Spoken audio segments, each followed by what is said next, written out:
Petrol diesel dealer એસોસિએશને તાત્કાલિક બેઠક બોલાવી છે। આ બેઠક રાજકોટના રેસકોર્સ ખાતે આવેલી આઈઓસી એટલે કે ઇન્ડિયન ઓઇલ કોર્પોરેશનની ઓફિસ ખાતે સવારે 10:30 વાગે યોજાઈ હતી।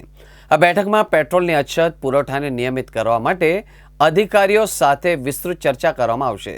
Federation of Gujarat petrol diesel એસોસિએશનના હોદ્દેદારો અને એસોસિએશન સાથે જોડાયેલા પેટ્રોલ પંપ સંચાલકો આ બેઠકમાં હાજર રહેશે।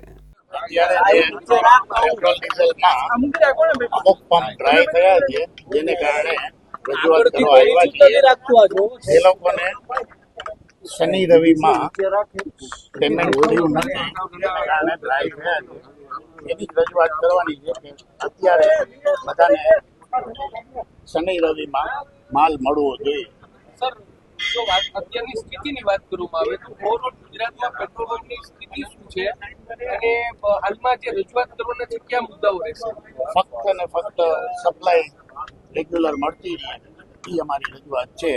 અમુક વખતે કોઈને એક દિવસે મળે છે, કોઈને 2 દિવસે મળે છે।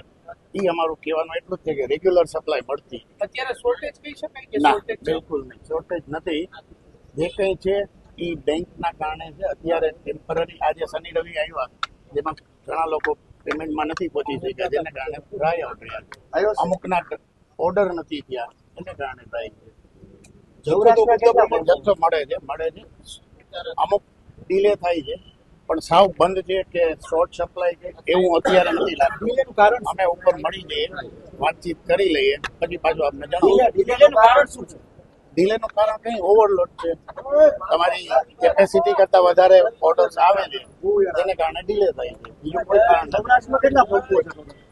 સૌરાષ્ટ્રમાં 1000 પંપ, 1000 પંપ સૌરાષ્ટ્રમાં। બંધ કેટલા છે અત્યારે? ના, અત્યારે બંધનો રેશિયો બહુ ઓછો છે। મારી પાસે જે ડિટેલ આવી જેમાં ઘણા ઓછા છે, પણ એ રીઝન છે એ બેંકને કારણે છે। અને જે આ લોકોએ પેલા લોકો અમને ઉધાર આપતા હતા એક દિવસનું કે સવારે માલ આવી જાય પછી સાંજે પેમેન્ટ કરવાનું, એને એડવાન્સ કરી અમે ખુદ પંપે ગયા છે, તમે બેંકનું રીઝન કયો છો, પણ ખરેખર 5-5, 6-6 દિવસે ટ્રક મળે છે, તો બેંકનું રીઝન કેવું? પૈસા તો પૂરેપૂરા છે। હું તમને એ જ કહેવા માંગુ છું કે તમારો 35 ગાડીનો કોટા હોય, એટલે કે 35 ગાડી રોજ વેચતા હોય અને તમને 70 ગાડીનો ઓર્ડર આવે તો કઈ રીતે ફૂલફિલ કરી શકો?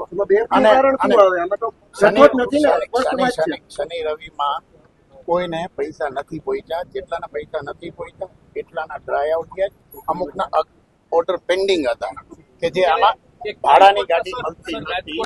મેઇન વસ્તુ ભાડાની ગાડી મળતી નથી, ડીલરની ગાડી હોય છે, એમાં વાંધો નથી આવતો। સર, રાજકોટમાં લોકોની એક એવું પેનિક છે કે ભાઈ પેટ્રોલ પંપ, ઘણા બધા પેટ્રોલ પંપ રાજકોટના આજે બંધ છે।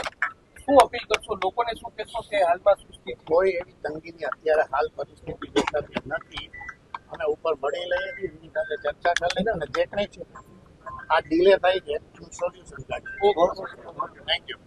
એક મિનિટ ઉભા રહ્યો ને।